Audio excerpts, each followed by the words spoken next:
día. Buenos días, ¿cómo están? Gusto verles. Bueno, el día de hoy me acompañan el doctor David Kersenovich, que es secretario de Salud, Eduardo Clark, subsecretario de Salud, e Iván de Jesús Olmos, que es director general de Birmex. Ellos nos van a presentar cómo va a ser ahora la compra de medicamentos para los siguientes años. Es un método novedoso que queremos presentarle a toda la población y a ustedes, a los medios y a todos los que nos escuchan, nos ven. Después presentaríamos, bueno, ya cerrando, ¿verdad? Tiempo de mujeres, mujeres en la historia, nos toca hoy. Y también está aquí el doctor Raúl Jiménez Vázquez, que él es un reconocido abogado para cualquier duda que tengan ustedes sobre la supuesta o qué significa la supremacía constitucional. Entonces vamos a darle la palabra al secretario de Salud, David Kersenovich, y luego a Eduardo Clark. Adelante. Muchas gracias, con su permiso, señora presidenta. Buenos días a todas y todos. Yo quisiera mencionar en relación a la compra de medicamentos la importancia que tiene y los insumos de salud como concepto. Si me pasa la siguiente diapositiva, por favor. ¿Cuáles son los puntos relevantes de la compra de medicamentos? Están enunciados en esta diapositiva. El primero es que es un aspecto fundamental en el ámbito de la salud pública y personal. Es decir, involucra tanto a la salud pública del país como a cada uno de nosotros en lo personal. El segundo aspecto es que garantiza el acceso de tratamientos para la prevención, para la atención primaria y para la curación de las enfermedades. O sea, no nada más pensar en la curación de las enfermedades, sino también en la prevención y en la atención primaria. Tiene muchas implicaciones, tiene implicaciones éticas, económicas y sociales. Es un proceso muy amplio y tiene estas repercusiones. Dentro de ellas, la gestión eficiente de los costos es crucial para poder garantizar la sostenibilidad del sistema de salud. El sistema de salud tiene como objetivo que el mismo ocurra con equidad y ese es un aspecto muy importante en lo que tiene que ver con la compra de medicamentos e insumos para la salud. Y finalmente, es muy importante para disminuir la morbilidad y la mortalidad de los distintos padecimientos. Si vamos a tratar de bajar la curva de todas las enfermedades crónicas, tenemos que disponer de medicamentos para lo mismo. Habiendo dicho eso, señora presidenta, doctora, le pediría entonces a Clark si nos hace favor de presentar el proceso de la compra de medicamentos. Muchas gracias. Gracias, doctor. Con su permiso, presidenta, muy buenos días a todos. Es un gusto estar aquí con ustedes. A partir de lo que les comentaba el doctor Kersenovich sobre la relevancia e importancia de la compra de medicamentos, les quiero yo platicar muy brevemente cómo funcionaría y estamos diseñando la compra consolidada de medicamentos para este próximo año. En primer lugar, dejar claro cuáles son nuestros objetivos al consolidar la compra de medicamentos e insumos para la salud, que es garantizar la disponibilidad de todos los medicamentos para todas y todos los mexicanos que reciben atención en el sector público bajo las mejores condiciones de calidad de los medicamentos, de eficiencia de los tratamientos terapéuticos que se implementan y bajo las mejores condiciones de precio para el Estado mexicano. Siguiente. Estamos presentando hoy y queremos compartir con ustedes cómo es el modelo de la rectoría y la gobernanza de la compra de medicamentos e insumos para la salud de ahora en adelante, a partir de la publicación de un decreto que emitió la señora presidenta el día de antier. En primer lugar, la Secretaría de Salud, como cabeza de sector, como rectora del sector salud, está encargada del diagnóstico, de la planeación, de la coordinación y supervisión de todo el proceso, para luego llevar a cabo los siguientes pasos de manera muy sintética. En primer lugar, las instituciones de salud, el IMSS, el IMSS Bienestar, el ISSSTE, los Institutos Nacionales de Salud, entre otros, definen sus necesidades por clave y por punto de entrega, es decir, cuántos medicamentos, cuántos insumos de la salud requieren y en qué punto los requiere. En segundo lugar, la Secretaría de Salud hace la validación de esas necesidades, es decir, valida lo que envían las instituciones en tres sentidos: en relevancia terapéutica, en calidad y cantidad y también en posibilidades de negociación de precio. Y tercer lugar, con esa planeación, el equipo en Birmex hace y ejecuta la compra consolidada, que es el proceso ya de invitar a la proveeduría a que oferte y adjudicar a los mejores postores para garantizar, como les decía, las mejores condiciones de calidad, de eficiencia y de precio. Y finalmente, las instituciones suscriben ya los contratos y reciben los insumos para atender a la población en todas sus necesidades. Siguiente. El nuevo modelo de contratación de medicamentos e insumos para la salud está basado en estos principios que ahora les platicaré más a detalle cómo operan en la práctica. En primer lugar y de manera transversal es la implementación de sistemas digitales en todo el proceso de la cadena de planeación, coordinación, supervisión y ejecución de la compra. Estamos buscando garantizar la máxima transparencia y la máxima participación tanto nacional como internacional para promover la competencia y garantizar los mejores recursos en términos de calidad y precio. En segundo lugar, estamos evaluando maneras distintas en las cuales podemos entregar los medicamentos de manera más eficiente, haciendo el análisis costo-beneficio por cada una de las claves sobre las diferencias para entrega directa en almacenes estatales, en almacenes finales y en el almacén central del país. Estamos también optimizando y digitalizando los procesos de entrega y recepción en cada punto de entrega, haciendo que no haya burocracia excesiva ni papelería abundante para poder mover el suministro y más bien garantizar su trazabilidad de manera digital. Además, y es muy claro en el ejercicio que les voy a presentar, una definición clara y consensuada de fechas y volúmenes de entrega de acuerdo a las necesidades reales, es decir, un ejercicio de estimación de la demanda de cada una de las instituciones basado no en históricos de cuánto habían podido operar antes de acuerdo a su presupuesto hace muchos años, sino más bien de acuerdo a los equipos médicos que nos determinan que por la población que atienden, qué insumos requieren. En quinto lugar, una planeación de más largo plazo, promoviendo de manera prioritaria las compras bianuales para obtener mejores garantías de precio y garantizar el abasto, dando certidumbre a la potencial proveeduría sobre los volúmenes que tiene que manufacturar y los momentos exactos en los que los tiene que entregar. Y último punto, que es importantísimo, un monitoreo continuo de parte de la Secretaría de Salud y de Birmex a las penalizaciones y los incumplimientos, más bien a los incumplimientos que puedan llevar a cabo los proveedores para garantizar que el Estado mexicano efectivamente escoge a los proveedores que tienen garantizado el cumplimiento. Siguiente. Quiero platicarles cómo es el cronograma de este año de la compra consolidada 2025-2026. Desde el día 1 que llegamos, por instrucciones de la presidenta, nos dimos a la tarea de evaluar la situación actual del abasto, tanto en cómo fueron los procesos de compra, cómo han sido históricamente, cómo han sido los procesos de logística y distribución y el estatus de abasto que guarda cada una de las instituciones. Seguido, trabajamos con todas las instituciones y es la compra más grande, como verán en las siguientes diapositivas, que se ha hecho en términos de consolidación para definir la demanda con cada institución. Esto involucró muchísimo trabajo de cada una de las unidades médicas del país, clínicas, hospitales, inclusive la alta especialidad, recibir la demanda de lo que necesitaban, centralizarla y poder evaluarla. Esto nos tomó una buena parte del mes de octubre. Posterior a esa entrega de la demanda, por instrucciones del doctor Kersenovich, armamos un grupo técnico de especialistas en cada uno de los grupos terapéuticos para ver qué claves podían ser compactadas, optimizadas de manera terapéutica y para incrementar el volumen de ciertas claves, es decir, mover, perdón por el coloquialismo, si tal vez era un paquete de 24 pastillas y otro pedía uno de 12, más bien hacer más de uno de los tipos de volúmenes para conseguir mejores condiciones de compra.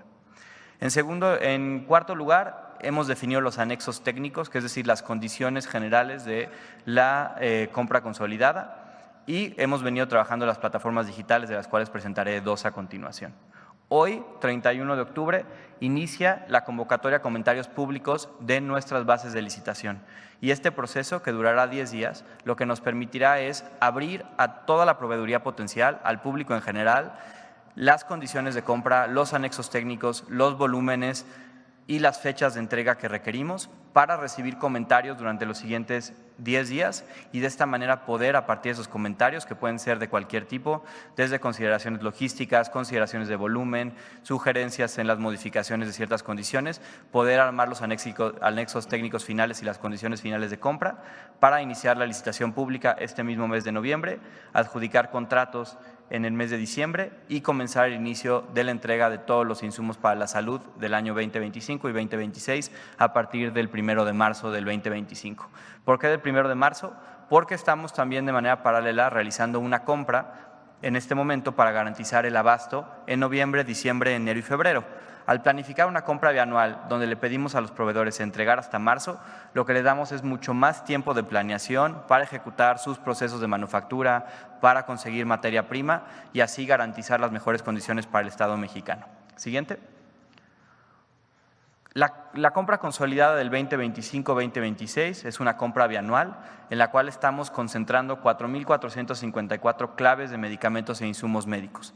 Es la compra consolidada más grande en términos de volúmenes de claves, esto a partir de una disposición sectorial de todos los institutos de darnos su demanda completa y nosotros coordinar esa integración. Representaría, en caso de llegar al volumen total, 4.9 mil millones de piezas, y están participando más instituciones que nunca antes. Aquí las tienen todas. 26 instituciones del Estado mexicano están participando en la compra consolidada. Es también la compra consolidada más grande en esas magnitudes. Menciono rápidamente la propia Secretaría de Salud con los insumos de salud pública, los programas de salud preventiva, el IMSS, el ISSSTE, el IMSS Bienestar, todos los hospitales coordinados a través de los Institutos Nacionales de Salud, así como los hospitales nacionales de referencia y la propia Secretaría de Marina que se ha adherido a esta compra consolidada. Es por mucho la más grande en términos de instituciones, volumen y claves. Siguiente. Y hoy queremos presentarles, para que ojalá puedan ustedes difundirlo mucho, esta plataforma que es la plataforma de difusión y discusión pública de las compras consolidadas de insumos médicos del sector salud. Es una plataforma en la cual cualquier persona puede consultar los proyectos, es decir, cada una de las claves que vamos a pedir, va a poder acceder a la información administrativa, financiera, legal, de tiempos de entrega, un poco lo que normalmente se haría en las bases de licitación. Representa el total de los volúmenes que les mencionaba y todas las claves. Cada proveedor interesado o persona en general interesada, no tiene que ser un proveedor, puede monitorear y filtrar por buscar el texto, paracetamol, el nombre de lo que sea, qué tipo de insumo es, si es material curativo, si es un medicamento, a qué grupo terapéutico pertenece para filtrar, si una, por ejemplo, proveeduría provee solo oncológicos, la clave, si alguien tiene ese tema más específico, ver todas las claves que estamos comprando o bueno, buscando comprar y en cada una de ellas poder meterse para revisar, como van a ver en un segundo, la ficha técnica, es decir, qué estamos comprando y cuánto esperamos poder comprar, tanto para el primer año como para el año posterior. Abajo, además, van a poder ver el anexo técnico. Este es el índice de contenidos del anexo técnico de cada una de las compras y dejar comentarios específicos o sugerencias. Sugerencias que el equipo de Birmex y el equipo de la Secretaría de Salud estarán revisando en las siguientes semanas para integrar en caso de verlas bien. No son vinculantes, esto es importantísimo, hay una sección de preguntas y respuestas para que entiendan exactamente a qué se refiere, pero lo importante es que recibamos toda la retroalimentación de parte de la proveeduría, entendamos qué cosas podemos modificar en las bases técnicas y de esta manera la convocatoria que se lance en aproximadamente 15 días final incorpore la mayor información posible del mercado. Este es un ejercicio que no me gustaría dejar atrás. Iniciamos bajo la dirección de la presidenta en la Ciudad de México a través del proceso que llamamos Tianguis Digital. La convocatoria tal vez más famosa que tuvimos fue de prebases, como le llamamos de discusión, fue la contratación del servicio de Ecobici y muchos sistemas del transporte público que previo a sacar las bases de licitación oímos de la potencial proveeduría qué cosas podíamos hacer para modificar. Eso sería un poco la plataforma. Si me dan la siguiente diapositiva, por favor, para concluir. Esta plataforma está disponible a partir de este momento en la siguiente página, discusión.salud.gov.mx. Estará disponible los siguientes de aquí hasta el 8 de noviembre, como les comentaba. Y si me dan la siguiente, también les dejamos un portal informativo para cualquier duda que tengan de lo que acabamos de mencionar en compraconsolidada.salud.gov.mx. Estamos seguros que con este proceso nuevo de implementación de sistemas digitales, de coordinación sectorial a través de la Secretaría de Salud, estaremos teniendo la compra consolidada más eficiente de medicamentos y garantizando el acceso a la salud de todas y todos los mexicanos. Muchísimas gracias. Claro, perfecto. Una disculpa. En todo este proceso nos ha venido acompañando, y una disculpa por no mencionarlo, la Secretaria de la Función Pública y su equipo, tanto para las políticas nacionales de contratación como en la supervisión de los anexos técnicos y del proceso, para asegurar que este proceso de compra consolidada es algo que se adecúa a la visión de las compras consolidadas de todos los sectores y además garantizando de parte de la Función Pública que estamos cumpliendo todos y cada uno de los pasos y las mejores recomendaciones de los aprendizajes que han tenido desde la propia Secretaría. Muchas gracias. Bueno, pues esta es la información más importante. Como bien dice Eduardo Clark, que es una compra muy importante para el acceso a la salud de las y los mexicanos. Esta es la manera en que se muestra la forma en que se va a hacer de manera transparente, invitando a que participe todo aquel que es que tiene que ver con la proveeduría de salud, y estamos seguros que vamos a conseguir todavía mejores precios que incluso en el gobierno del presidente Andrés Manuel López Obrador, que ya habían disminuido de manera muy importante los precios en la compra de medicamentos. Entonces, transparencia, cero corrupción y un esquema en donde participan todas las instituciones. Sobre el tema, a ver.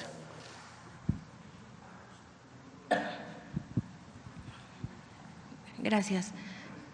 Muy buenos días, Presidenta, a los del gabinete también. Janet Galindo, de Grupo Transmedia La Chispa.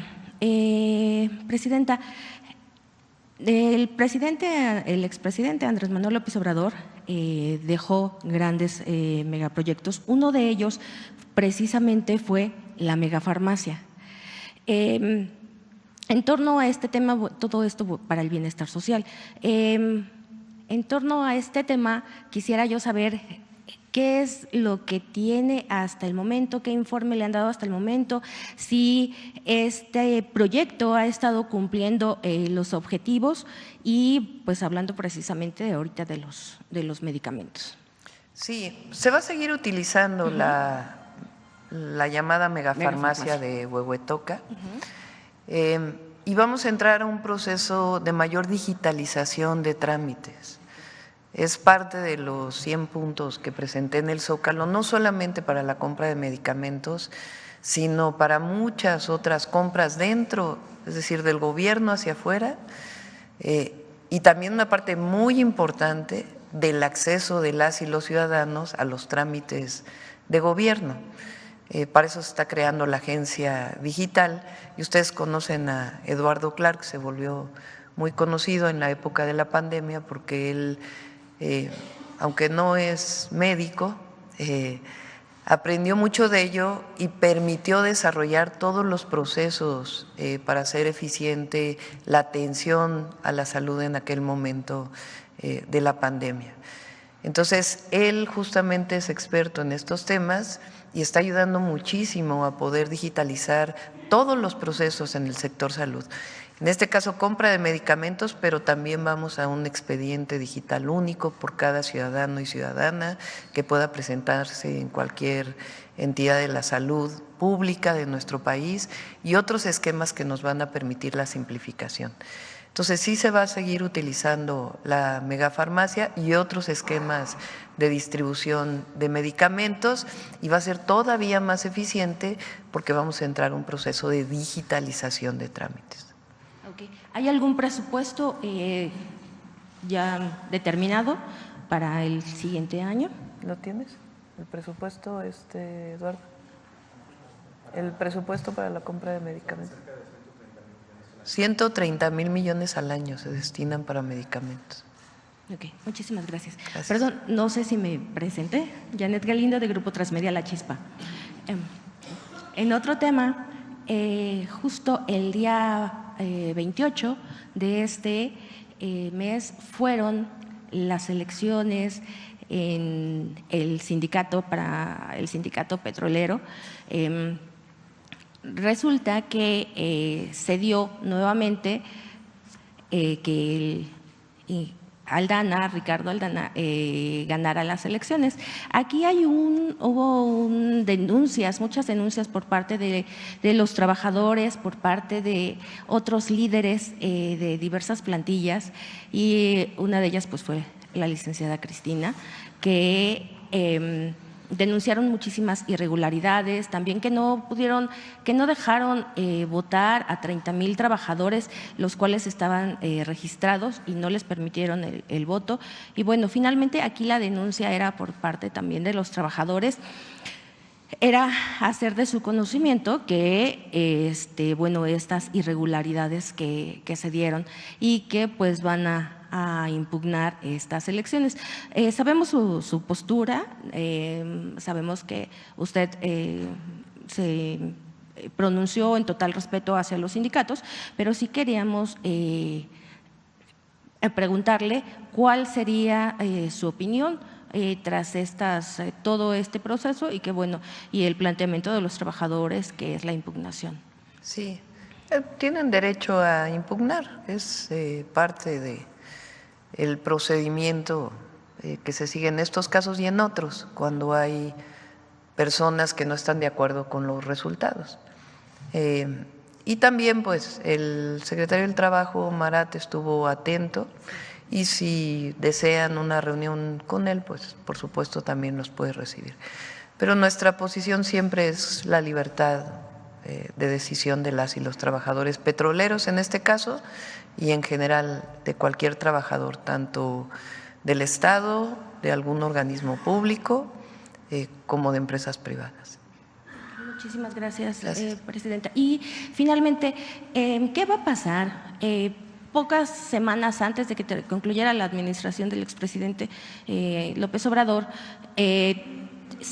hicimos una denuncia de una persona, del señor Ernesto Pimienta, que él denunciaba que le ganaron terrenos al mar en Jalisco, en Barra de Navidad.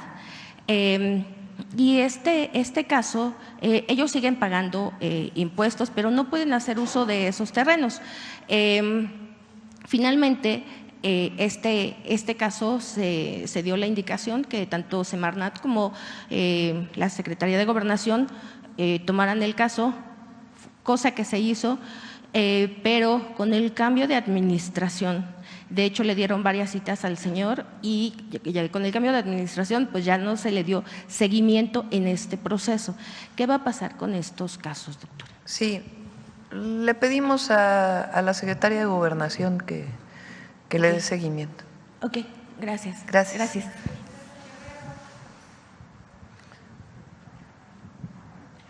Buenos días, Presidenta. Buenos días. Me da mucho gusto saludarla.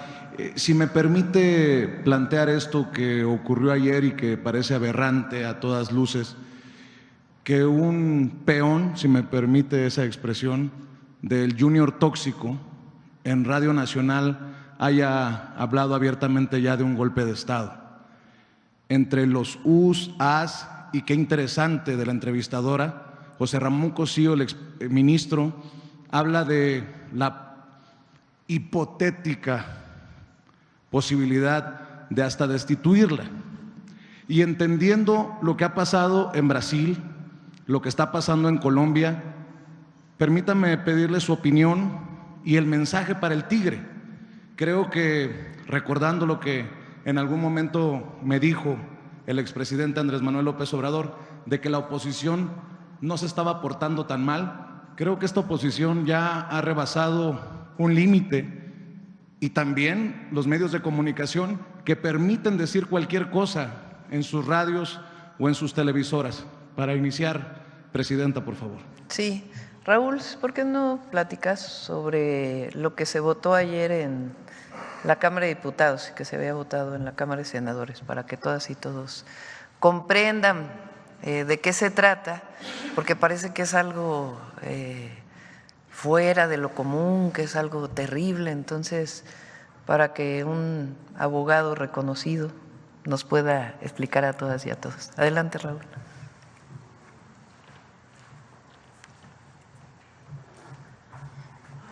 Con mucho gusto, con su venia, señora presidenta, un honor.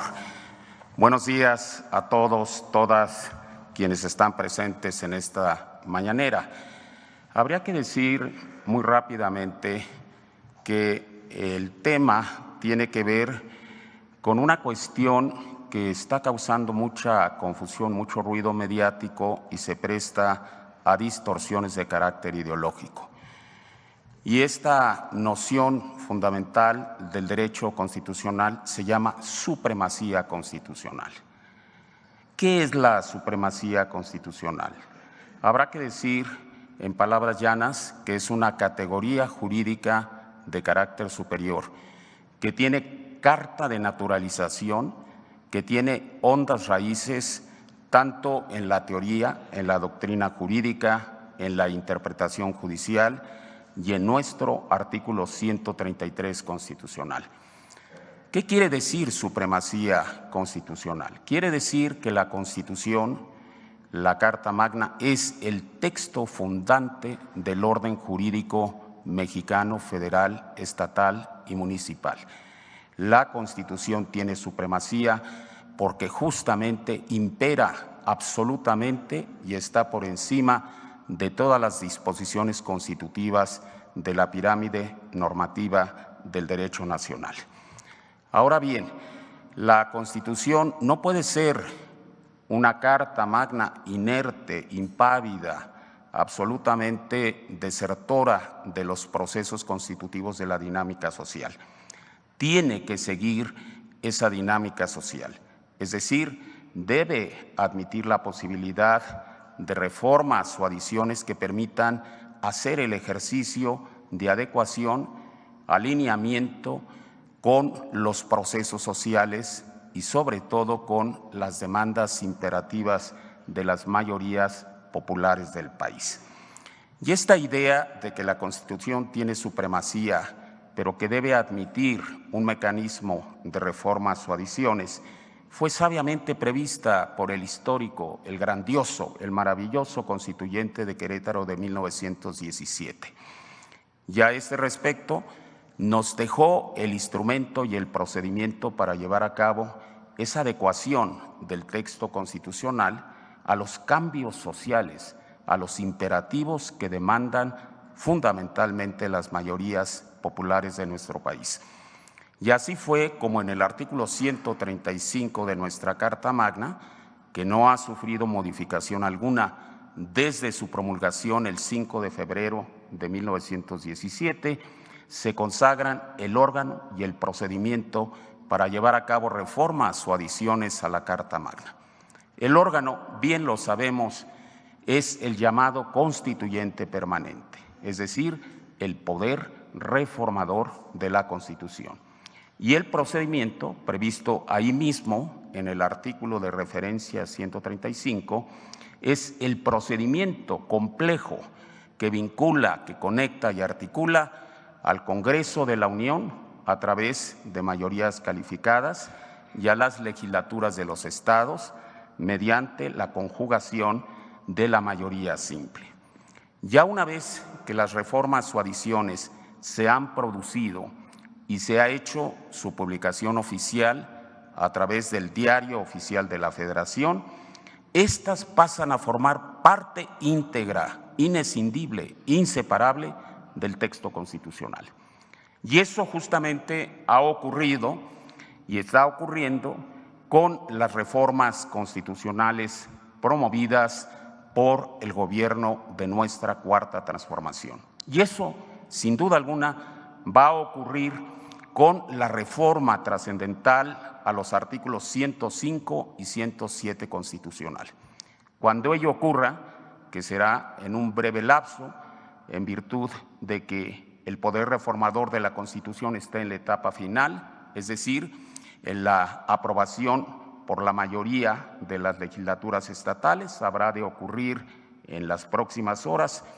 Cuando ello suceda y se publique el decreto de reformas en Diario Oficial, esas reformas y adiciones 105 y 107 constitucionales serán parte inseparable de la Constitución, serán texto constitucional, figurarán como normas imperativas y de cumplimiento absoluta y definitivamente imparable. Y en razón de ello, justamente es que a través del poder reformador de la Constitución se elevó a rango constitucional el impedimento para someter a revisión judicial las reformas o adiciones en general y en particular las que nos ocupan en esta parte del proceso histórico de nuestro país. Y fue así como en el artículo 107 constitucional se establece que el juicio de amparo es improcedente contra reformas o adiciones a la Constitución.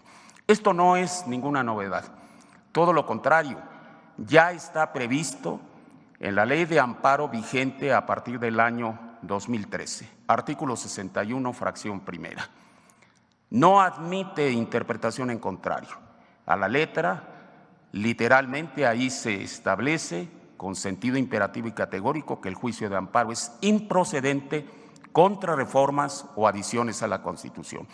Lo que se hace ahora es simplemente visibilizar en la norma constitucional lo que ya existe como criterio legislativo e interpretación, incluso por el propio Tribunal Supremo de nuestro país. Cito rápidamente para concluir una contradicción importantísima que está siendo hoy en día obviada, omitida, quisiera pensar imprudencialmente y no dolosamente, por los ministros de la mayoría de la Corte. La contradicción de tesis 105-2021 de la segunda sala de la Suprema Corte de Justicia de la Nación dice categóricamente, leo, el poder reformador, sus actos no se encuentran sujetos a ninguno de los mecanismos de control jurisdiccional previstos en la Constitución General o en alguna otra ley secundaria. Lo que hace esta reforma es elevar a rango constitucional, reconocer en la Carta Magna lo que ya existe como realidad jurídica y como obligación a seguir por parte de los tribunales. Y lo dispuesto en el 107 se replica, se traslada, se homologa al 105 en relación a las controversias y acciones de inconstitucionalidad.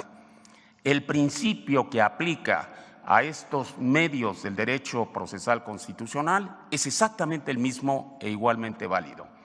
Los actos del poder reformador son actos soberanos y, como lo ha dicho la propia Corte en esta jurisprudencia por contradicción de tesis del 2021, no son susceptibles de impugnación alguna. Es cuanto, señora presidenta. Presidenta, lamento la descortesía. Me presento Vicente Serrano, conductor de Sin Censura TV, para que luego no vayan a decir que uno tira la piedra y esconde la mano. Su opinión acerca de esto que dijo José Ramón Cosío en el programa de Azucena Oresti en Radio Fórmula, porque habla de que si los ministros, que ya presentaron su renuncia, además 8, deciden que usted, echan atrás la reforma judicial y usted es considerada en desacato, sin necesidad de quitarle el fuero podrían destituirla. Y nada más hago referencia a lo que ha pasado hacia el sur, Presidenta, porque el estratega de la victoria de Bolsonaro en algún foro ya estuvo reunido con Cosío bajo la sombrilla de Mexicanos contra la Corrupción y la Impunidad, y pues sería muy inocente no entender las relaciones conservadoras, Presidenta. Sí. Primero, han estado la oposición planteando este tema de la supremacía constitucional como si fuera algo novedoso o fuera algo malo. Todos los que estudiamos, aunque no hayamos estudiado derecho, sabemos que la Constitución es la ley máxima la que establece a partir de ahí todas las normas secundarias. Entonces, ayer me puse ahora sí que a googlear supremacía constitucional. Lo dice la propia Corte en un montón de documentos. Lo dice la Facultad de Derecho en un montón de documentos. Los invito a que hagan lo mismo, porque el propio artículo 133 de la Constitución lo establece. Esta es la ley máxima. Esta Constitución, las leyes del Congreso de la Unión que emanen de ella y todos los tratados que estén de acuerdo con la misma, celebrados y que se celebren por el presidente de la República, hay que modificarlo porque debe decir la presidenta también, el presidente o la presidenta de la República, con aprobación del Senado, serán la ley suprema de toda la Unión. Lo dice la Constitución. Los jueces de cada entidad federativa se arreglarán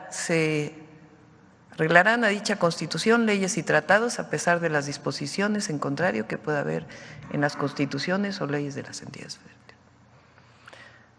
O sea, parece como que es una ofensa, supremacía constitucional. ¿Cuál novedad hay en eso?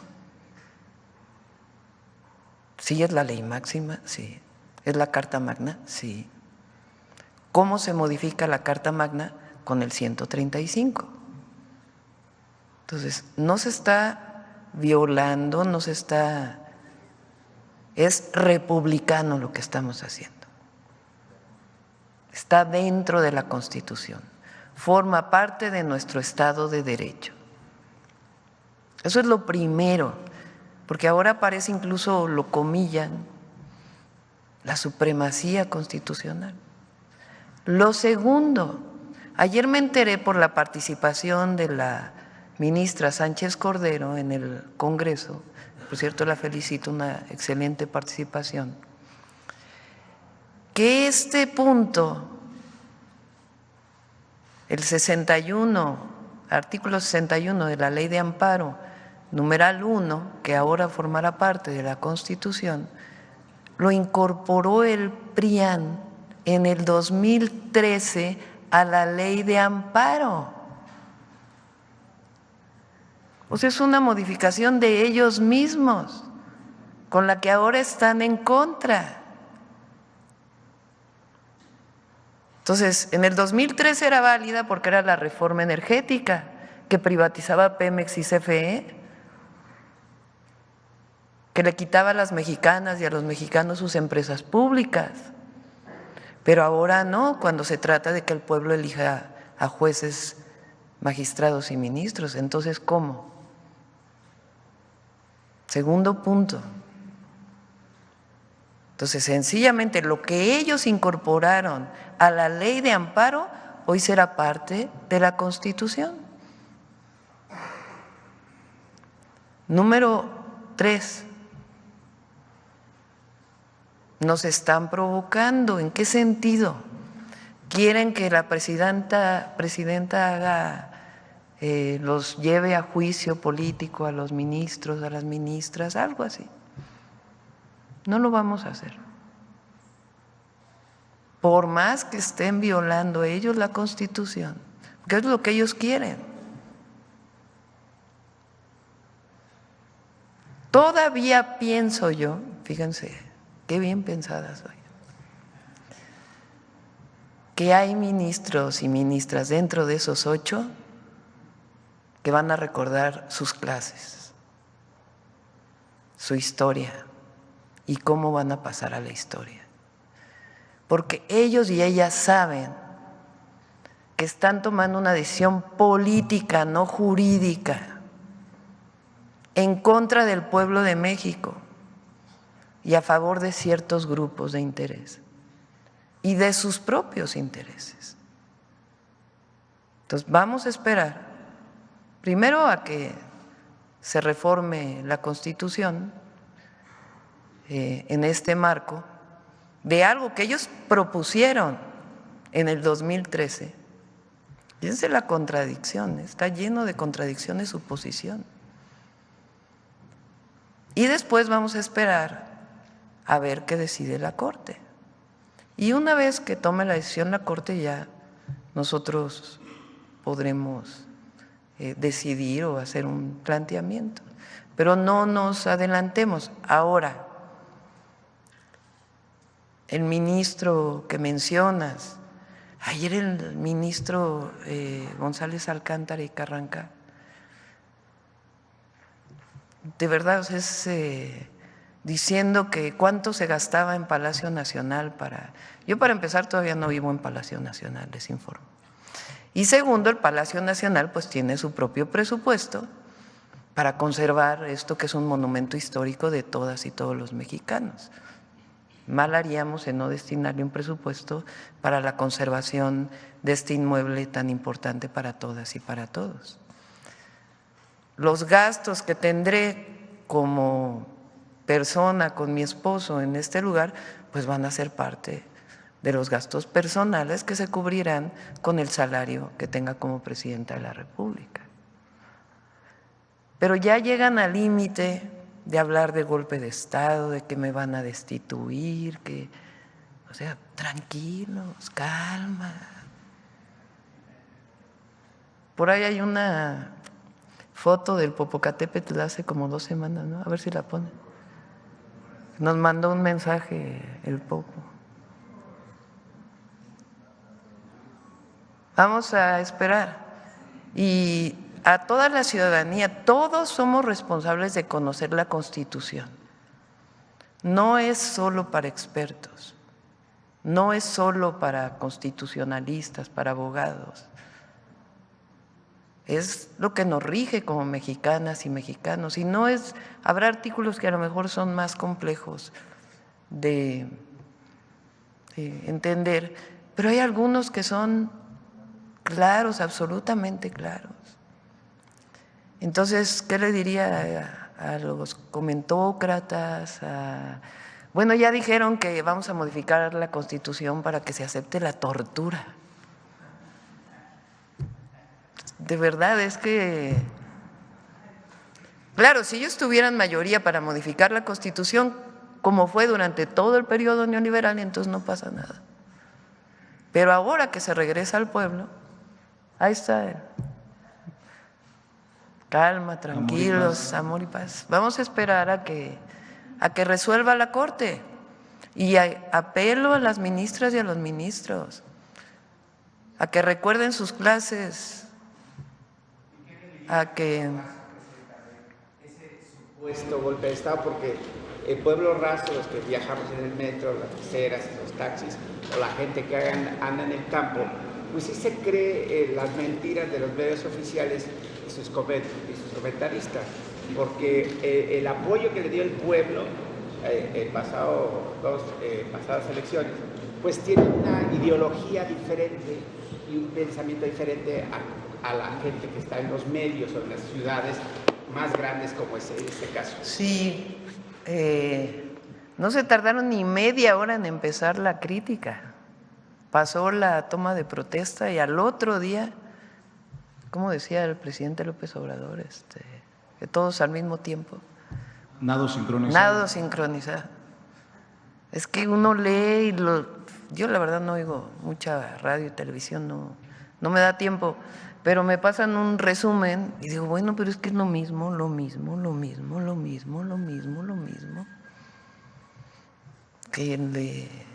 Que balanceen un poquito, ¿no? Y vamos a esperar. Y a la gente decirles, primero que a mí me eligió el pueblo de México y que 8 ministros no pueden estar por encima del pueblo. Y eso lo dice el 39 constitucional. ¿Quién es el soberano?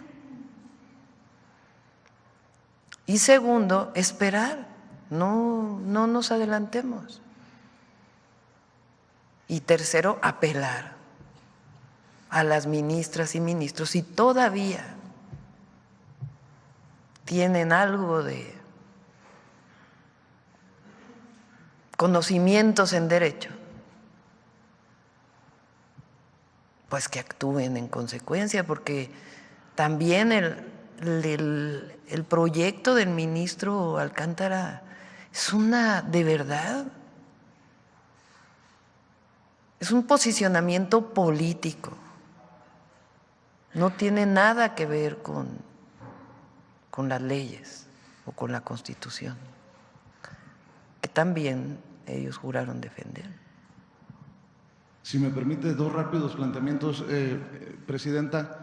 Se cumplen este año 200 años de la conformación del gran estado de Occidente, Sinaloa, Sonora, parte de Arizona, y el 14 de noviembre va a haber una sesión histórica en Álamos, Sonora, donde, por cierto, nació María Félix, un pueblo mágico. Ahí va a sesionar el Congreso. Hago referencia a esto porque también hay una ilusión histórica entre los pueblos hermanos del Fuerte, Sinaloa, y Álamos, Sonora. Primero fue capital de ese gran estado de Occidente, el Fuerte, después Álamos, y siguen de alguna manera incomunicados porque hay un camino de terracería que está complicadísimo, y esto de alguna manera ha frenado el desarrollo de lugares como el Fuerte y como Álamos, que viven del turismo. Entendiendo que Sonora ha sido privilegiado hacia el norte con la planta fotovoltaica, la carretera Guaymas-Chihuahua, ¿le han presentado en algún momento este proyecto para la pavimentación? Creo que son 70 kilómetros de terracería entre el Fuerte y Álamos. No sé si usted tiene conocimiento de esta ilusión histórica y no sé si sea algo que pueda estar en sus planes, Presidenta, en el marco de este 200 aniversario bicentenario de la Constitución de ese gran estado de Occidente. Sí, es alguno de los proyectos que nos planteó el gobernador. Próximo año nos vamos a seguir en el norte, porque hay una carretera que acordé con el presidente López Obrador que la íbamos a hacer a partir del próximo año, que es Bavispe Nuevo Casas Grandes, porque él la comprometió y ya no le dio tiempo de hacerla. Entonces me comprometí en un mitin ahí en Sonora de que la íbamos a hacer nosotros. Entonces el próximo año iniciamos con esa y vamos a continuar hacia Chihuahua, de Guaymas a Chihuahua, pero consideramos esta para los siguientes años. Es el rinconcito muchas veces olvidado del sur de Sonora, ahí entre Chihuahua, Sinaloa y Sonora, y le agradezco que lo tome en cuenta. Y para cerrar, la han atacado también desde ayer que se dio a conocer este reconocimiento Nobel por la sustentabilidad. Su opinión ahora que se ha hecho público y hay una invitación para que regrese a su alma mater en Berkeley, ¿sería tal vez su primer viaje al extranjero, Presidenta? Sí, bueno, agradecer porque nos llegó hace 2 días este comunicado. Fue sorpresivo porque no es que nosotros hayamos gestionado el premio, es una fundación de la familia Nobel que se dedica particularmente a sustentabilidad y tiene que ver pues con el trabajo académico y el trabajo como servidora pública que realicé principalmente en el gobierno de la ciudad. El premio se entrega el 21 de noviembre. Quiero aclarar porque no es mi alma mater la Universidad de Berkeley en California. Mi alma mater es la UNAM. Mi doctorado, yo tengo un título de doctorado de la Universidad Nacional Autónoma de México en Ingeniería en Energía, pero toda mi tesis doctoral la hice asociado a un laboratorio que está asociado a la Universidad de Berkeley en California. Y me daría mucho gusto ir, no sé si vaya a tener la oportunidad, porque ya decidimos que sí vamos al G20. Eso es el 18 y 19 de noviembre. El 20 de noviembre, por obvias razones, tengo que estar en México, estaría regresando el 19. El 20 estaríamos aquí para el desfile y la conmemoración del inicio de la revolución. Y esto es el 21. Estamos viendo porque habíamos hecho un acuerdo para tener una reunión con empresarios y el gobierno de Alemania, si se puede mover eso para el 20 en la tarde, que lo habíamos pactado hace como 3 meses. Entonces ya no estoy segura que pueda ir el 21, pero pues estaremos mandando a alguien en nuestra representación. Agradecer y para mí el mayor privilegio es servir al pueblo, más allá de los títulos y reconocimientos académicos o al servicio público. Es un privilegio enorme y que tengan la certeza de que vamos a cumplir y siempre vamos a estar a la altura de las circunstancias. No llegamos para traicionar al pueblo, llegamos para cumplirle al pueblo de México.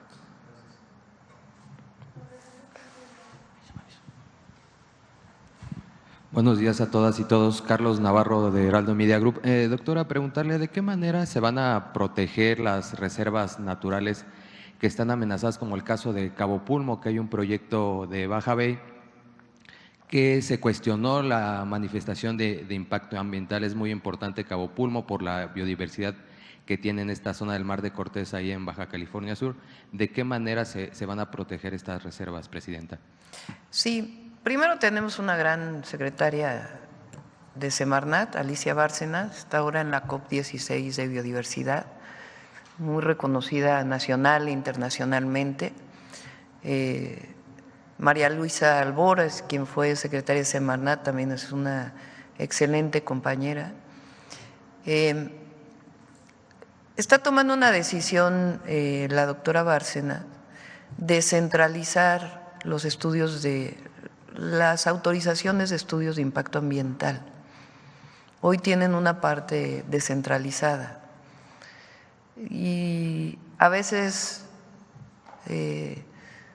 hay malos manejos, pero a veces no hay la suficiente conocimiento para poder autorizar. Entonces ella está tomando la decisión de que los proyectos más importantes se analicen dentro de la Secretaría de Medio Ambiente, y eso es algo importante. Y en particular en Cabo Pulmo ella decidió retirar la autorización de manifestación de impacto ambiental, porque consideró que no era suficiente como para la protección que requiere esta área tan importante, lo que estaba expresado en la autorización. Entonces se retiró esta autorización y ella está realizando un trabajo muy importante en la Semarnat para poder centralizar estas autorizaciones que no lleven pues a una mala decisión, vamos a tomarlo así, en alguna de las entidades de la República, sobre todo los que son proyectos más grandes y de mayor impacto.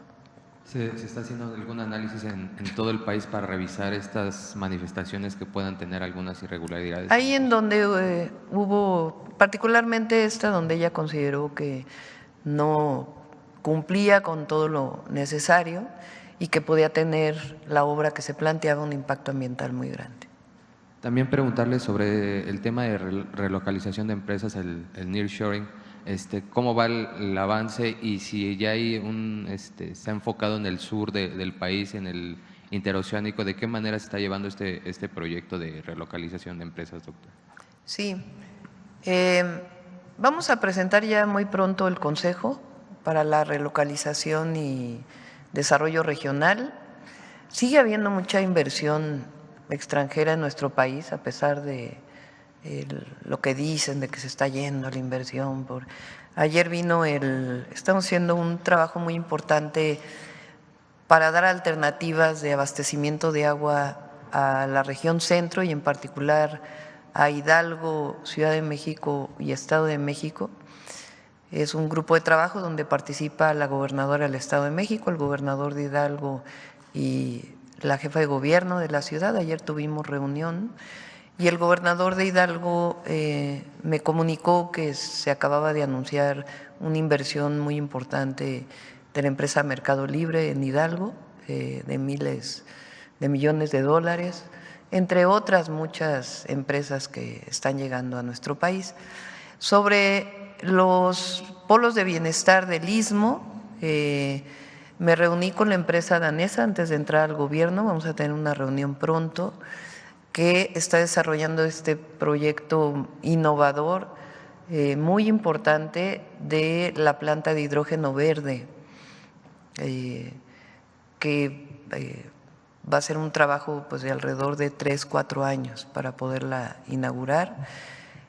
Y me he estado reuniendo también con los empresarios que tienen a cargo los polos para ver su avance, cómo se desarrollan, y también los 2 puertos, el de Salina Cruz y el de Coatzacoalcos, que también entiendo que ya se pidieron las grúas y se va a desarrollar.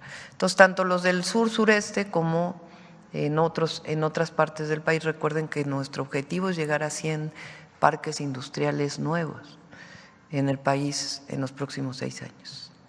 Muchas gracias, buen día a todas y todos. Por acá. Buenos días, Liliana Piña de tiempo.com.mx y puentelibre.mx de Ciudad Juárez. En el primer tema, Presidenta, la consejera presidenta Guadalupe Tadei acusa a sus compañeros consejeros de invasión de funciones, ya que interpusieron una controversia constitucional para impugnar nuevas atribuciones de la presidenta del INE. ¿Qué opina de la controversia y del acuerdo de estos consejeros y si sigue la resistencia contra la 4T y el INE? No conozco muy bien el tema, entiendo que tiene que ver con el nombramiento de servidores públicos dentro del Instituto Nacional Electoral que están parados porque no se ponen de acuerdo los consejeros. Ha planteado la presidenta del INE varias veces distintos perfiles y no lo votan en el Consejo. Entonces, hubo un planteamiento por parte de una de las iniciativas en donde ella pudiera nombrar directamente. Y eso es lo que está en la controversia, ¿no? Pero no quisiera dar más opiniones al respecto. El siguiente tema, Presidenta. El secretario de Seguridad Pública de Chihuahua, Gilberto Loya Chávez, confirmó que en Ciudad Juárez ha detectado la presencia de una organización criminal muy peligrosa originaria de Venezuela, el cual tiene por nombre Tren de Aragua.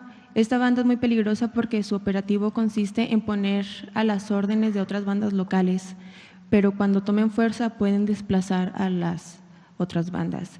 Han tratado este tema en la mesa de seguridad y también saber si hay una comunicación con las autoridades de Ciudad Juárez para atender esta situación.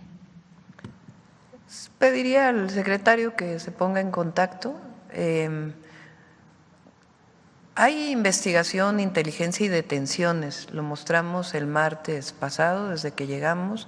Ayer hubo detenciones muy importantes, lo tocamos hoy en el Gabinete de Seguridad, que se desarrollan a partir de esta nueva estrategia de mayor coordinación con la Fiscalía General de la República, con los estados y con la Secretaría de Seguridad Ciudadana, la Secretaría de la Defensa y la Marina.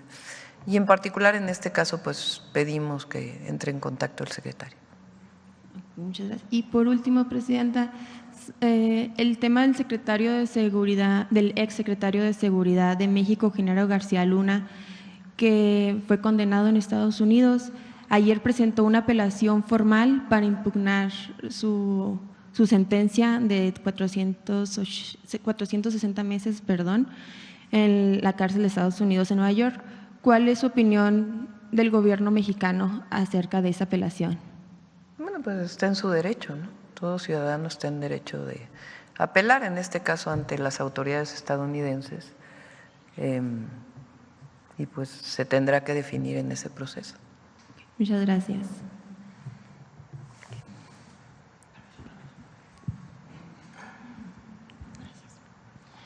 Buenos días, Presidenta. Isabel Briceño, de Pie de Página.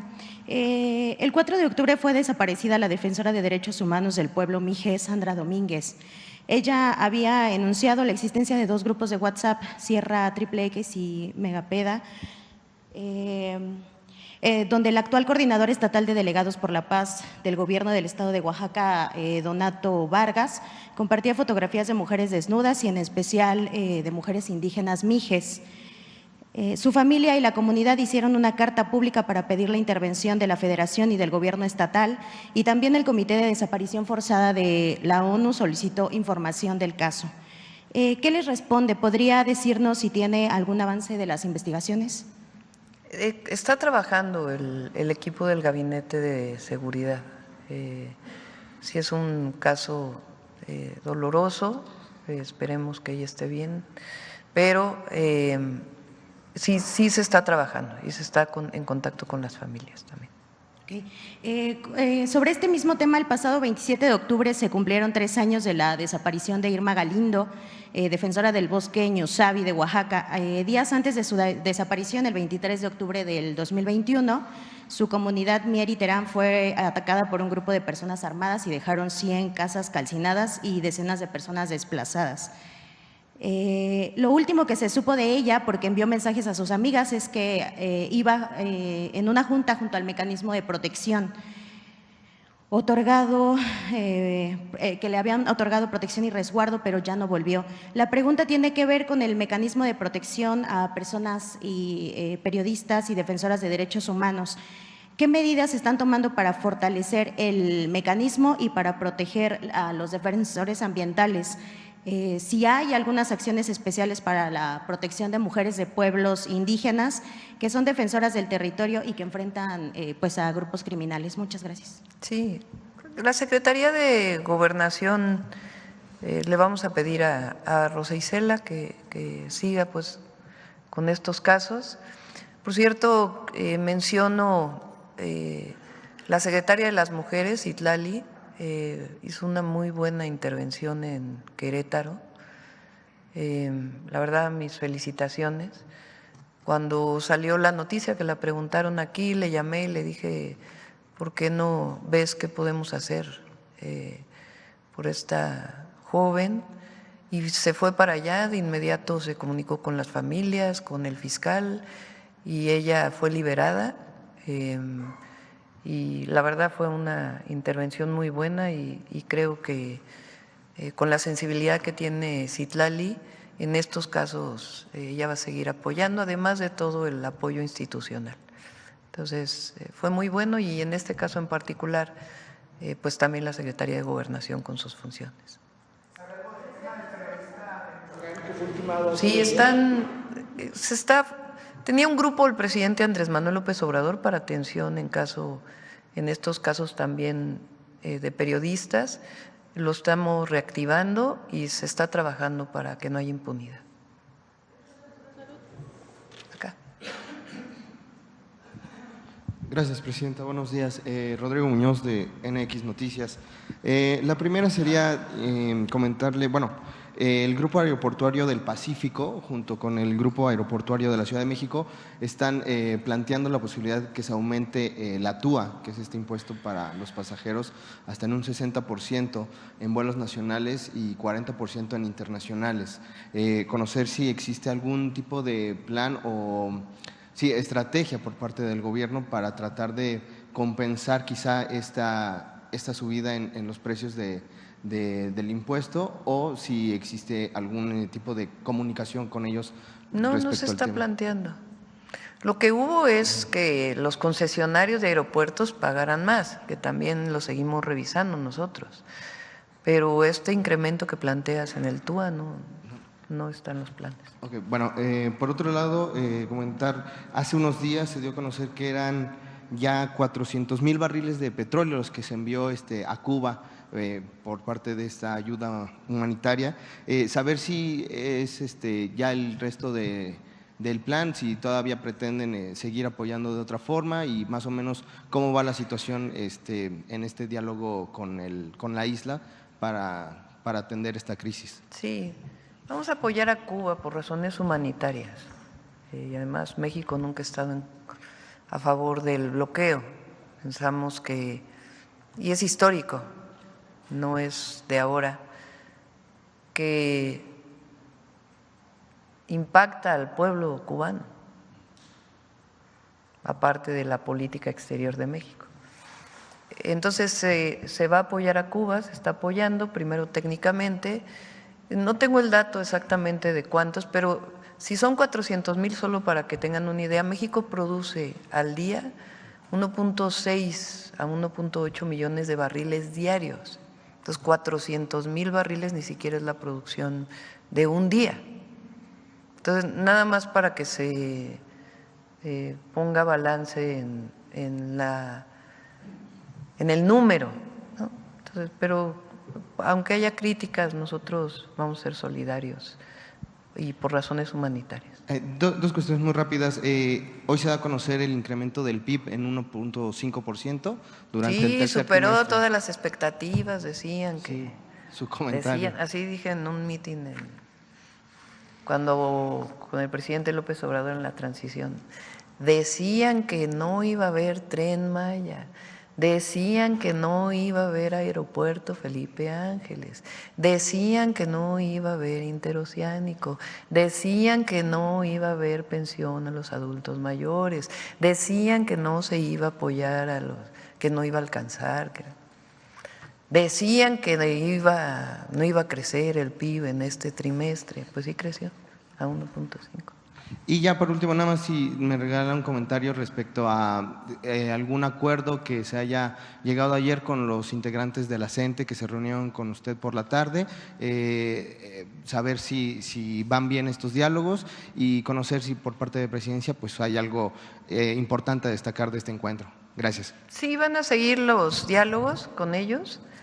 Ellos tienen 5 puntos que van desde la UCICAM y ellos plantean todavía que quedaron temas pendientes de la reforma educativa de Peña, que se quitó toda la parte punitiva y de permanencia en el sistema, que fue muy importante, gracias a eso se dieron las basificaciones, pero ellos están planteando todavía algunos temas. Hay que decir que coinciden tanto la CENTE como el CENTE en estos casos, entonces siempre el diálogo, y va a estar ahí Mario Delgado atendiendo y nos vamos a estar reuniendo periódicamente, y también temas con el ISSSTE, que está Martí también apoyando en estas reuniones. Vamos aquí adelante.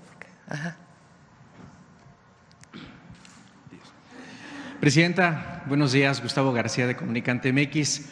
Presidenta, primero le quiero preguntar, hace un momento acaba de hacer un comentario muy importante. Este Palacio Nacional es de las y los mexicanos. Yo recuerdo hace muchos años que se nos permitía el acceso, transitar libremente. Entiendo que en años recientes ha habido muchas manifestaciones e incluso ahora mismo hay vallas metálicas que impiden el acceso. Sin embargo, Presidenta, en este recorrido soy una persona, un reportero que viaja por todo el país, y cuando hago estos reportajes de turismo y preguntándole a la gente qué es lo que les gustaría conocer de la Ciudad de México, invariablemente el Zócalo y Palacio Nacional creo que son, coincido con usted, son monumentos con mucha historia que vale la pena que los mexicanos lo vivan. Incluso mucha gente me ha comentado que les gustaría estar en este salón, conocer dónde se lleva a cabo la mañanera.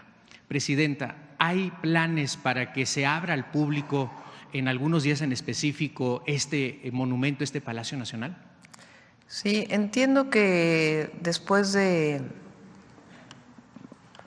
que afectaron una de las puertas, limitaron el acceso justo porque pusimos la ofrenda aquí. En un ratito, a ver si se dan una vuelta porque quedó muy bonita.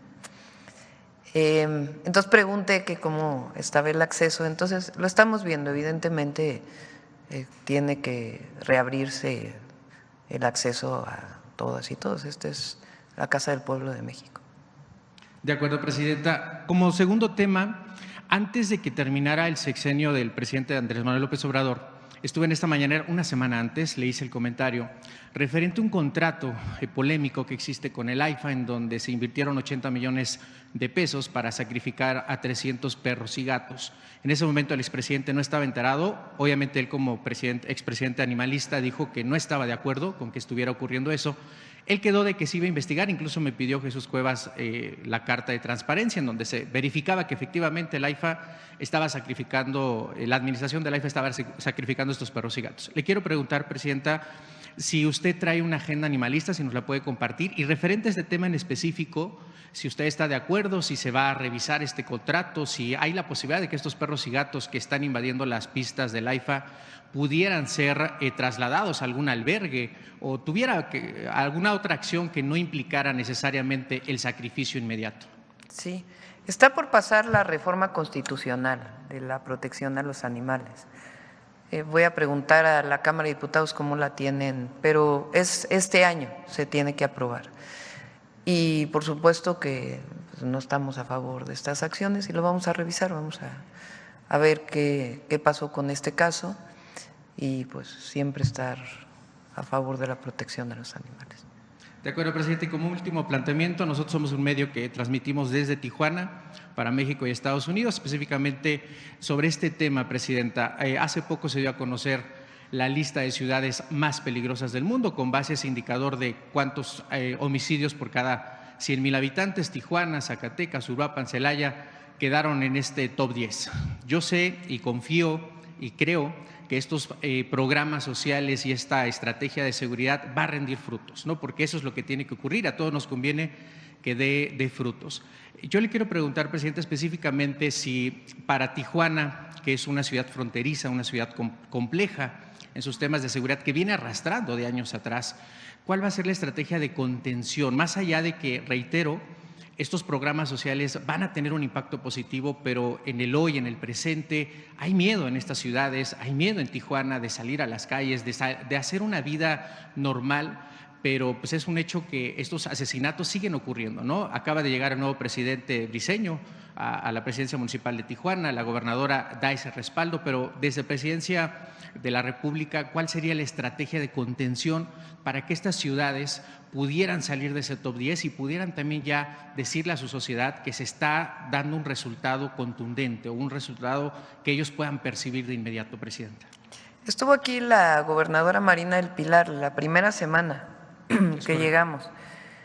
El día de hoy, por cierto, estuvieron los gobernadores, digo gobernadores porque todavía no ha habido cambio de gobierno en Chiapas.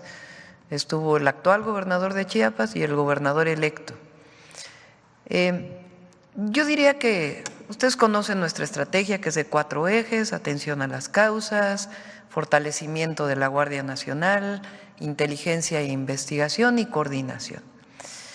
¿Qué estamos haciendo para que se entienda, digamos, esta estrategia?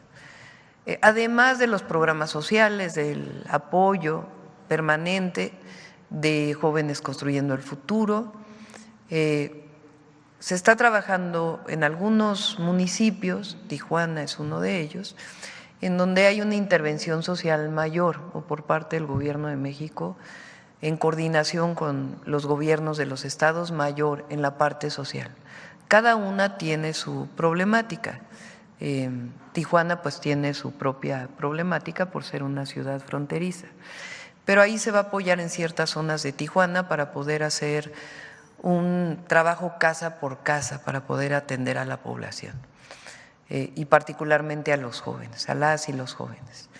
Segundo, presencia, la coordinación en la presencia de las policías municipales, estatales, de la Guardia Nacional y en su caso de las Fuerzas Armadas.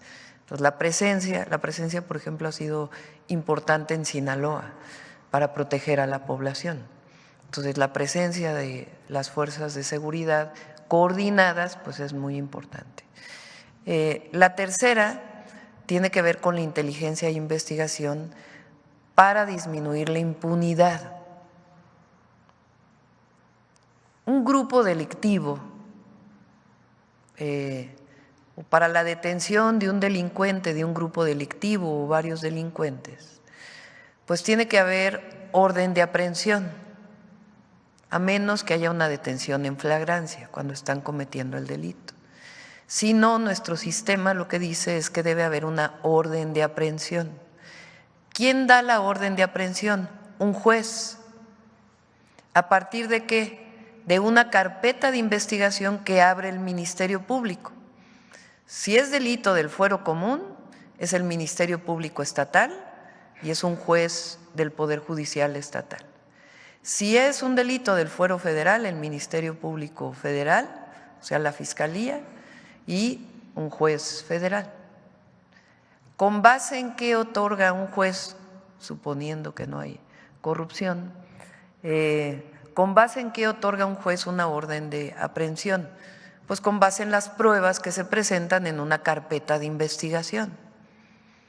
Cuando hablamos de delincuencia organizada, pues es muy importante que las carpetas de investigación se integren bien para que venga la orden de aprehensión y después la inteligencia y la investigación para detener a quienes están generando violencia. Ese proceso de nuestro sistema penal acusatorio lo estamos fortaleciendo con la inteligencia y la investigación y la coordinación con las fiscalías estatales y federal, y va a dar resultados.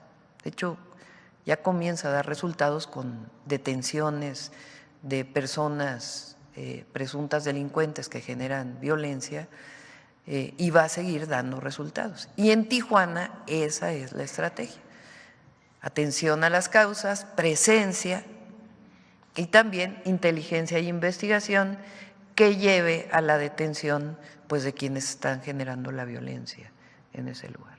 Es una visión distinta a solamente esta visión de detener narcotraficantes, que es distinta. No quiere decir que no se vayan a detener, sino que estamos construyendo el proceso para que no haya impunidad. Lo mismo la estrategia para Chiapas. Hay un detenido y siguen las investigaciones, sí.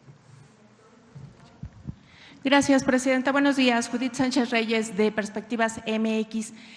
Preguntarle, presidenta, sobre este informe del estatus de la megafarmacia, sobre todo del stock de medicamentos especializados que tiene, aprovechando pues obviamente la presencia de las autoridades sanitarias, si nos pueden dar información al respecto, y también sobre los países en los que se hizo la compra de medicamentos especializados y cuántos de ellos han caducado, si es que se ha dado esta razón. Ha habido ahí algunas publicaciones periodísticas que han mostrado esta situación, saber la razón.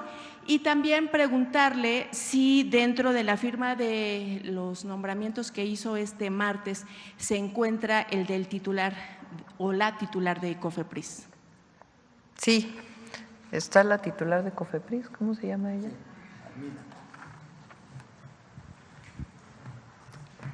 Sí, está la titular de COFEPRIS, la doctora Armida. Ella tiene 10 años de experiencia en el kayak, en el procesamiento de las muestras. Es una agente con toda la experiencia y que va a avanzar hacia un proceso más ágil en relación a la COFEPRIS. Armida Zúñiga. Sí, sobre la cuestión de los recomendada medicamentos. También de Alejandro Schwartz, que ahora está en el IMSS Bienestar. Gracias, David. Sobre el estatus de los Ya les damos toda la información. ¿Se va a dar un informe especial, presidenta? Sí, no hay nada que ocultar. Entonces se da la información de… La megafarmacia también es un centro de distribución. Entonces llegan medicamentos y se van a los estados. Entonces todo eso se va a informar. Lo que era muy importante es generar este nuevo procedimiento de compra. Quedaron algunos medicamentos por adquirir hacia fin de año y se está haciendo la licitación, y lo que quisimos presentar hoy, que es muy importante, es este procedimiento digital y de transparencia en la compra de los medicamentos, o de más transparencia en la compra de los medicamentos. Sí, presidenta, en otro tema, en Guerrero se han registrado diversos hechos que han provocado que la percepción de la población sea pues que la violencia se está desbordando, al menos así lo dieron en algunos testimonios que pudimos recoger este fin de semana. Y para ello, bueno, contextualizar un poco. Por ejemplo, bueno, pues en Tecpan de Galeana hubo 34 muertos, en Ahuixmitlán el exalcalde Aurelio Méndez, que fue, por cierto, fundador de Morena, fue asesinado. En la montaña, en el municipio de Atlixtlac, un grupo de presuntos policías comunitarios atacaron a ciudadanos en una asamblea, dejando 2 muertos y algunos heridos. Hace unos días también las alcaldesas de Atoyac, Tecpan de Galeana y San Jerónimo pidieron a la población resguardarse ante la presencia de civiles armados, mientras que los municipios de Totolapan, Ayutla, San Miguel Totolapan y Coajinicuilapa no tienen actividades justamente por las amenazas de ciertos grupos del crimen organizado. Lo más reciente pues, es esta desaparición de 10 integrantes de una familia, entre ellos 3 menores de edad en Chilapa, mientras que en Chilpancingo pues, ya se está convocando a una marcha ciudadana justamente pues, en protesta por el asesinato del alcalde Alejandro Arcos. Ante este panorama, presenta preguntarle varios puntos. El primero, si el plan de seguridad que se presentó hace unas semanas ya se está aplicando en Guerrero y o se hará uno especial como en el caso de Chiapas, que también ustedes anunciaron, y también si se considera a Guerrero como un foco rojo en el tema del crimen organizado. Se está atendiendo. Lo mencionó aquí el secretario el martes. Y cada martes, cada 15 días va a haber informe. No vamos a dejar desamparado a nadie. El gobierno va a hacer su trabajo, está haciendo su trabajo y va a dar resultados la estrategia de seguridad. Sobre el caso del asesinato del alcalde de ya Chilpancingo. Está dando resultados. Solamente no sé si en un momento dado se pudiera Hay aclarar. investigación. Sí, pero si se pudiera aclarar si cuando el secretario de Seguridad comentó que el alcalde había acudido a un lugar en donde se presume, digamos, está un grupo criminal y había ido solo, sin escoltas, es porque se iba a dar una reunión, si ese fue, digamos, el móvil que quizá originó informe el secretario de asesinato. Seguridad. Que informe el secretario de Seguridad. Yo creo que en estos casos en particular es muy importante que la información que se dé sea verídica, que no se invada el proceso de investigación, y lo que sí puedo asegurarles es que el Gabinete de Seguridad está trabajando 24 horas al día, sin descanso, para que no haya impunidad y para disminuir los índices delictivos en nuestro país. Es que, bueno, justamente se interpretó ese comentario en los medios como que ese había sido el móvil, entonces justamente para evitar especulaciones. ¿No? Eso pasó hace como un mes, creo que fue la primera semana que el secretario lo informó y ya estuvo aquí el secretario. Entonces, se va a seguir informando. Se va a dar seguimiento entonces. Sí. Gracias, presidente. Bueno, ya son las 9, la última pregunta aquí. Buenos días, presidenta. Yulia Bonilla, del periódico La Razón. El primer tema vinculado al tema de salud, saber si hay alguna actualización con el tema de los convenios de los estados que aún no se habían suscrito al IMSS Bienestar, particularmente pues eran ya los de oposición, los gobiernos de oposición, saber si alguno ya se ha sumado o si ya es un definitivo no para adherirse a este programa. El único que había tenido reunión Zoé Robledo antes de entrar al gobierno, me lo informó en su momento cuando ya lo había nombrado que él nuevamente estaría al frente del IMSS, y lo que sí es que se reunió con Yucatán, con el gobernador de Yucatán, porque él tiene mucho interés en integrarse lo más pronto al IMSS Bienestar. Y el resto de los gobiernos, porque en septiembre, si no me equivoco, terminó como la prórroga que les habían dado a los gobiernos justamente porque pues la federación es la que se va a hacer cargo, ¿no? Todavía no hay un interés así marcado de decir vamos a integrarnos al IMSS Bienestar, pero siempre hay la posibilidad. Ok, bueno, y en un segundo tema, retomando el tema del INAI, después de que usted ayer pues reiteró que no va a dar marcha atrás al tema de la desaparición y que se va a trasladar a la Secretaría de Anticorrupción, los comisionados pues respondieron que, refiriendo que están pagando como consecuencias de funcionarios que ya no forman parte del INAI, pero bueno, en caso de que se siga adelante con el plan, pues ahora hicieron como hincapié en este compromiso que refieren que hizo la secretaria de Gobernación en la reunión del 16 de octubre de que los trabajadores no iban a ser tocados. Entonces, la pregunta es si ese compromiso se va a cumplir y en qué consistiría, es decir, ¿se van a contratar a los trabajadores del INAI, se van a hacer exámenes, evaluaciones o cuál es lo que se está proyectando? Sí, a ver, una cosa son los trabajadores que tienen tiempo, que son… que han generado derechos dentro del marco de la ley laboral, y otros son otros trabajadores de confianza. Ayer mencioné que vamos a hacer una reducción muy importante de 5% de todo el gobierno, porque ese recurso tiene que ser destinado a los nuevos programas sociales y a las obras públicas. Entonces, en principio, no se va a revisar, vamos a plantearlo así. Ahora, ayer, por cierto, vi un anuncio también del INAI que dice, si desaparece el INAI, una señora que se le resolvieron un caso de su pensión, exactamente, y que entonces ahora, ¿qué va a pasar si desaparece el INAI? Y ya no va a poder. Pues claro que va a poder. Y claro que vamos a defender a todas y a todos los mexicanos. Las injusticias están en muchos lugares y nosotros tenemos obligación de atender.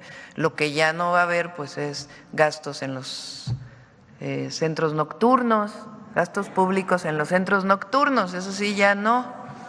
O en viajes de turismo gubernamental, eso tampoco.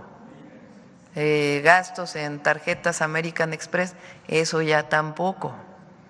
Entonces, no, eso sí, no va a haber, pero a la gente siempre se le va a atender y se va a revisar lo de las y los trabajadores del INAI. Pero miren lo que se logra con la digitalización. O sea, vean este ejemplo. ¿Qué estamos mostrando aquí? Que desde la apertura, antes incluso de las licitaciones, se pone a consulta de cualquier ciudadano las claves que se van a adquirir de medicamentos e insumos de la salud. Eso es algo que quizá por mi origen científico, y lo que logramos con la Agencia Digital de Innovación Pública en la ciudad, pues es algo que a mí es algo pues que yo tengo como parte de lo que significa el servicio público, de facilitar a través de la digitalización, y ahí donde no hay acceso a Internet a partir de otros mecanismos, estos esquemas de transparencia. No se requieren gastos, aquí no se ha gastado nada. Fue Eduardo y su equipo que trabajan en la Subsecretaría de Salud y obviamente el doctor Kersenovich, junto con Birmex y todas las instituciones que se están reuniendo desde antes de que entráramos al gobierno para poder poner en práctica este nuevo sistema. A ver, ¿esto lo tiene el INAI? Entonces, corruptelas no, eso sí no. Y tampoco en la compra de medicamentos van a regresar aquellas empresas que compraban todo. Para eso hay transparencia. Entonces, cero corrupción. Esa es una manda del pueblo de México para todos los que somos de la Cuarta Transformación. Cero corrupción, transparencia que ayuda a evitar la corrupción y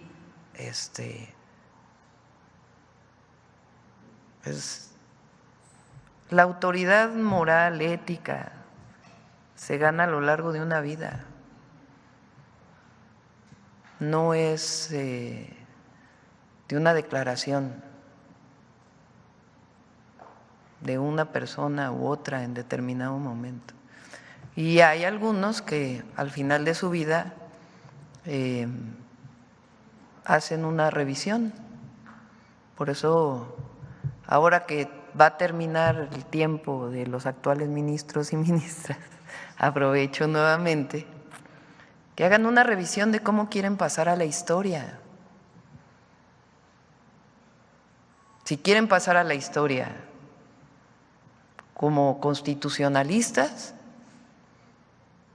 o quieren pasar a la historia violando la Constitución, siendo ministros y ministras. Entonces ahí está, para que… Bueno, vamos a cerrar con Noemí. Sobre insistir en el tema del Comité de Evaluación del Poder Ejecutivo, si ya tienen los nombres. Los vamos a dar a conocer en un comunicado, en un rato. Hoy mismo. Sí, hoy, hoy es el último día. Sí, por cierto, no viene ahí, lo vamos a publicar en el diario oficial para que se haga la formalidad. Si pudiera adelantarnos qué tipo de perfiles son, qué consideraciones tomaron para elegirlos. Son perfiles de personas que conocen sobre el Poder Judicial, personas probas, que se dedican a distintos temas de distintos lugares de la República, pero luego a veces quienes nacimos en la ciudad, luego somos, yo no, pero mucha gente centralistas y se eligen a puras personas que son de la ciudad, entonces son de distintos lugares de la República y algunos no son grandes conocidos, pero tienen un antecedente que les permite que puedan ser de este comité que va a evaluar todos aquellos que se inscriban para jueces, magistrados y ministros. Aprovecho cerrando para que el INE también revise cuánto va a costar la elección el próximo año, porque escuché que decían 13,500 millones, 13,000 millones, se habían dicho que eran 7,000 hace unos meses. Entonces, a ver, no va a haber financiamiento a partidos políticos, toda esa parte de una elección normal no viene. Entonces, hay un llamado respetuoso a los consejeros y consejeras del Instituto Nacional Electoral para que revisen el costo de la elección, que ya dijimos que va a salir de los fideicomisos del Poder Judicial. Adelante, Noemí. Con su permiso, Presidenta. Muy buenos días a todas y todos. Ya saben que estamos por iniciar el mes de noviembre y por lo tanto la sección va a estar dedicada a estas mujeres que le dieron luz, pensamiento, propaganda, ideas, acciones a la primera revolución social del siglo XX, la Revolución Mexicana, y es por eso que queremos iniciar con aquellas mujeres que estuvieron luchando contra el régimen porfirista, incluso mucho antes de aquel llamado de Francisco I. Madero de 1910. Creo que pensamos la revolución a partir de este 20 de noviembre de 1910, pero hubo mujeres que incluso habían ya vivido las consecuencias de esta lucha por la libertad y la justicia contra el régimen porfirista, y no es que yo sea profesora, de la que siempre me siento muy orgullosa, pero estas mujeres eran maestras y vamos a dar cuenta de cómo a través de esta profesión tenemos casos como el de Elisa Acuña, a quien le queremos dedicar el día de hoy, pues va a ser trascendental tanto para la Revolución Mexicana, para la consolidación de los proyectos emanados de la Revolución. Así es que les invitamos a conocer más sobre la profesora Elisa Acuña. Elisa Acuña fue una maestra, periodista y revolucionaria originaria de Mineral del Monte Hidalgo, quien luchó desde distintas trincheras en contra de la reelección y en defensa de la libertad, la justicia y los derechos de la mujer. A principios del siglo XX se afilió al Club Liberal Ponciano Arriaga, opositor a Porfirio Díaz, donde ocupó el cargo de vocal en la mesa directiva, de la que también formaban parte los hermanos Flores Magón. En estas reuniones de jóvenes disidentes, mujeres y hombres discutían textos e ideas revolucionarias y organizaron un movimiento en contra de la dictadura porfirista que fue reprimido. Acusada de incitar a la rebelión, Elisa Acuña fue presa política en 1903 en la cárcel de Belén, junto a Juana Belén Gutiérrez, otra destacada maestra, periodista e ideóloga revolucionaria, y junto a redactores de El Hijo del Aguizote. Unos meses más tarde, ya libres, Gutiérrez y Acuña se exiliaron en San Antonio, Texas, donde se dedicaron a editar periódicos subversivos como Fiat Lux y Vesper. Al bifurcarse el Partido Liberal en 1905, Elisa Acuña y Juana Belén Gutiérrez, junto con Dolores Jiménez y Muro, se distanciaron del magonismo, pero continuaron su trabajo militante y periodístico. En 1910 fundaron el club antirreeleccionista Las Hijas de Cuauhtémoc, que agrupó a más de 300 mujeres que demandaron al gobierno porfirista mejores condiciones laborales para las mujeres, organizaron huelgas y exigieron un cambio político y social de fondo. Crearon además el periódico La Guillotina.